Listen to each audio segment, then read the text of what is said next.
Hello everybody, welcome back to another Backrooms theory video on my channel.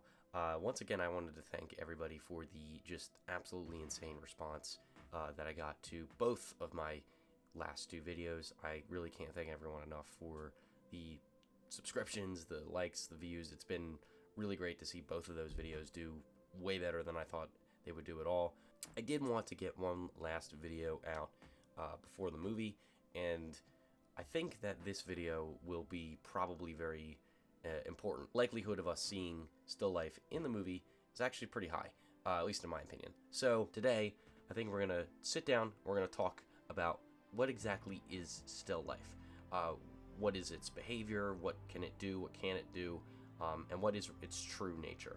So without further ado, let's begin.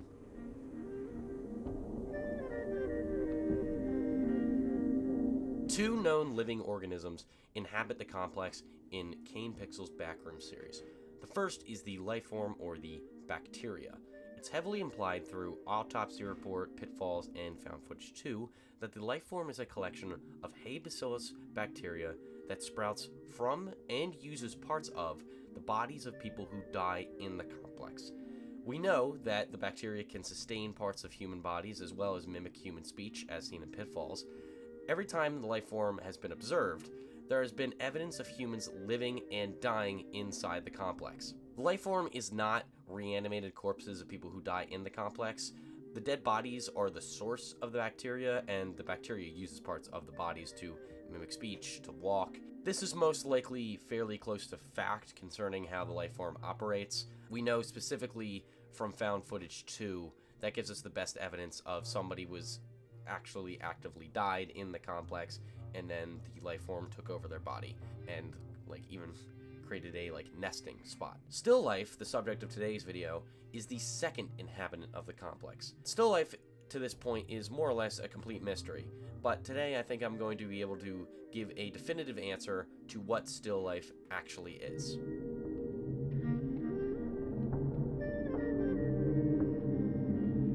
Still life so far has only appeared in one video in Kane's series, Backrooms Found Footage 3.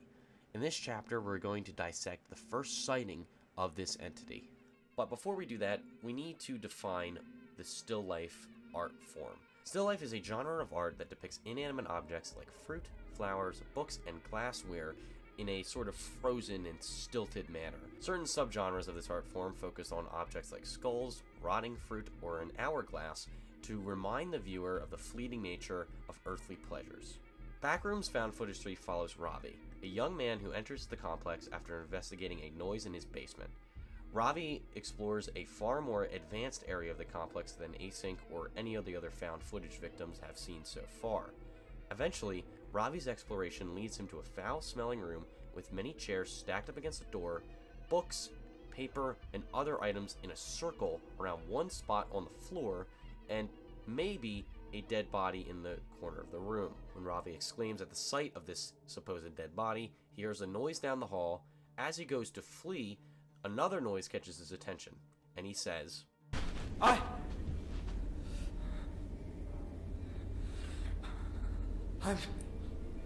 trying to leave. I don't want any trouble. After Ravi says this, the lights in the room are switched off. Ravi exits back out to the room he came from, and just as he is about to move on, he hears this.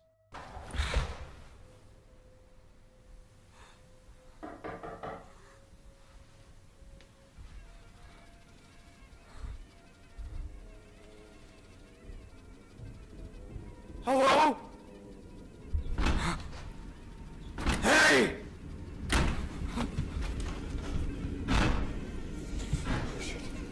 As Ravi flees, he enters a room that looks like a copy of the placemat he found earlier, and the creature makes itself known again.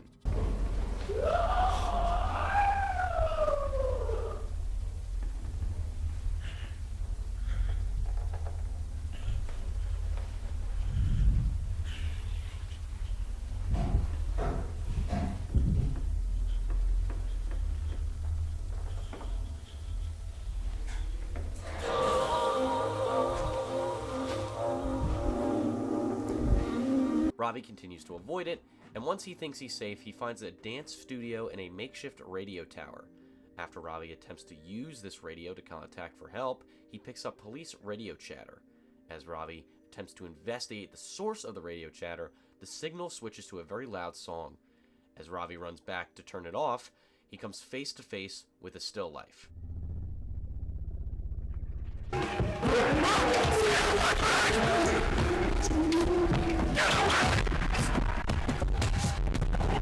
Ravi quickly crawls through a small hole, avoiding the still life by blocking the entrance with a chair and a wardrobe. After this, the still life is not seen again in the video, so let's break down the behavior the still life displayed in this first sighting and what this info might tell us about its nature.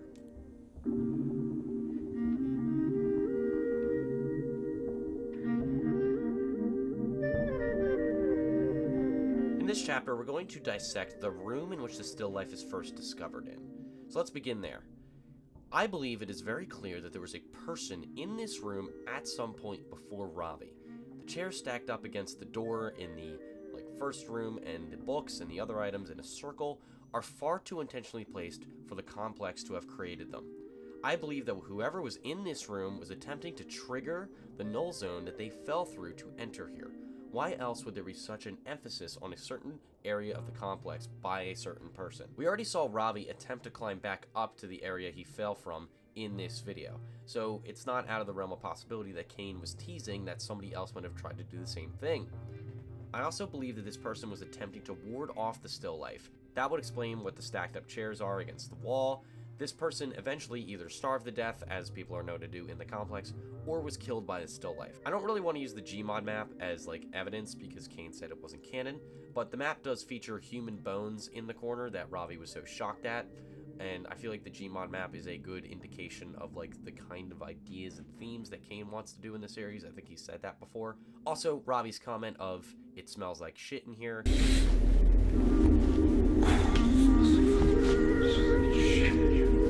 indicates some form of decay in this room. More evidence that somebody else is in the same area as Ravi comes from what the person on the other side of the null zone wall says about someone who keeps coming around and talking to his kids. The guy who keeps coming around here trying to talk to my boys?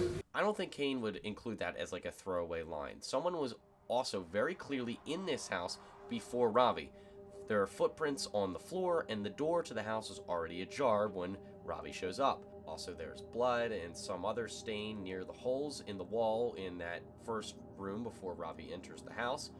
So that's my thoughts on the room in which still life is discovered in. I really do believe that there was somebody else in this area that may have been trying to communicate with Waldad's kids through the wall, through that null zone, eventually had to escape from the still life, tried to hide from it, tried to stack those chairs up against that big sliding door, and then eventually either is killed by the still life or succumbs to starvation and dies in that room. I really do believe that's what Ravi sees in that corner. It's very hard to tell. It's almost impossible to see on the video, but I think the most reasonable explanation would be that. So, with that said, let's discuss still life's behavior.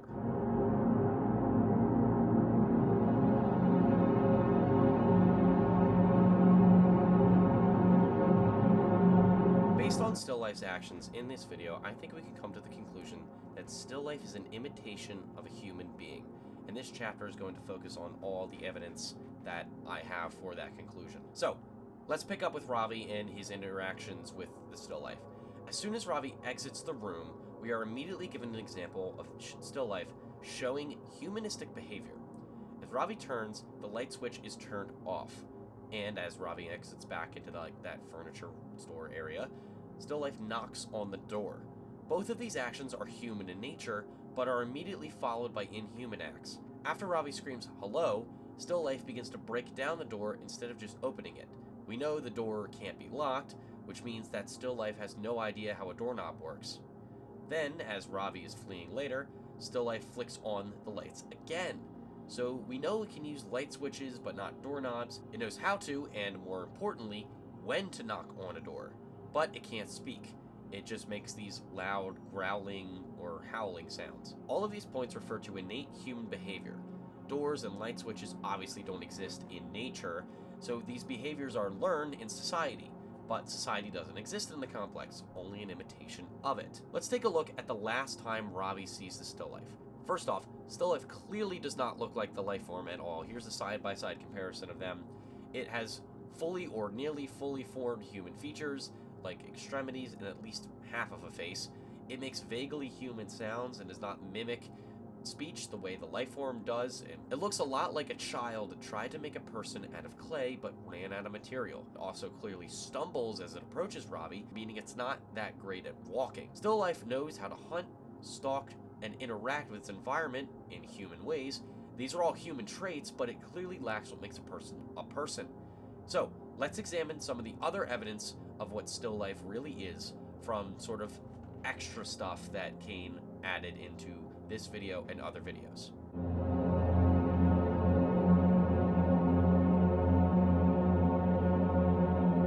This chapter focuses on the number of additional pieces of evidence that can help us draw a conclusion that still life is the complex's attempt to mimic human life. This piece of evidence comes to us from the still life 1-hour song loop that Kane posted on his second channel. In this video, an image slowly appears on screen. This picture is of two animatronics on the cave train ride at the Santa Cruz boardwalk. This image is meant to reflect cavemen interacting with modern items, and as you can see in this picture, one is wearing a tie and a collar, and while sitting at a table eating dinner. Just like the behavior of the still life in Found Footage 3, these cavemen are exhibiting normal societal behaviors while not having the intelligence to fully understand them.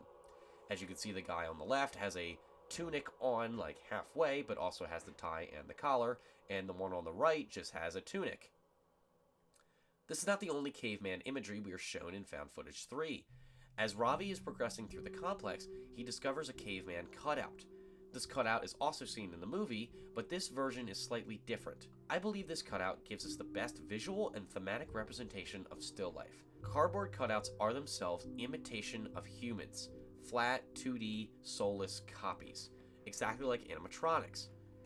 I believe this adds more emphasis onto what still life is, a copy of a human being with the instincts and intelligence of a caveman. Still life is a human stripped down to basic instincts, with only a few drops of actual human behavior left over. Think back to the definition of the still life art form. The art form focuses on the themes of nature and mortality, with everyday objects frozen in time. Not only does that sound very similar to the nature of the complex in general, but the idea that still life is a complex creation, an attempt at nature. Lastly, I wanted to mention the carpet person that Ravi comes across before entering the house at the end of the video. These carpet people are also featured in the film, and I believe they are related to the creation of a still life. The carpet person in Found Footage 3 is clearly holding a phone to its ear, and when Ravi enters the house, the dad on the other side of the wall is clearly on the phone.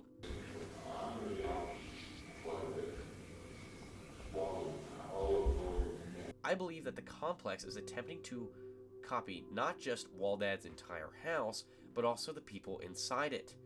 This could be where the still life Ravi comes across comes from. It could be a failed recreation of somebody in the house. I believe this is the case for the carpet people in the film as well. The complex attempted to copy people sitting around a Christmas tree and failed to make actual people, instead created carpet recreations of them, based off the material that the complex has to work with. So, to summarize, I believe that the carpet people, the caveman cutout, and the cave train animatronics all provide necessary evidence in conjunction with what we have observed of still life in Ravi's interactions with it to determine what still life really is. I also did want to mention that Kane once said that this still life fan art was, quote, fairly close to being accurate. All of these points lead me in the direction that still life is meant to be the complex's attempt at creating people and adding these people to the spaces it copies from standard. I also believe that still lives are copies of real people from the moment or area the complex is trying to copy or remember. As Clark says in the movie, the complex keeps remembering places from reality until they are unrecognizable. That same idea is most likely what the still life is. The complex's attempt to create and remember the people that inhabit spaces in the real world that it is trying to integrate into itself. The complex, as it does, misremembers them so badly that we end up with still life. something that has the facade of a human being. That's it. Nothing beneath that. Yeah, so that is going to be it for today's video. I really hope that this is going to be relevant to the movie and that there actually are still lives in it. And if you're coming here and watching this after the movie, I hope that this gave you some sort of like dimension to it.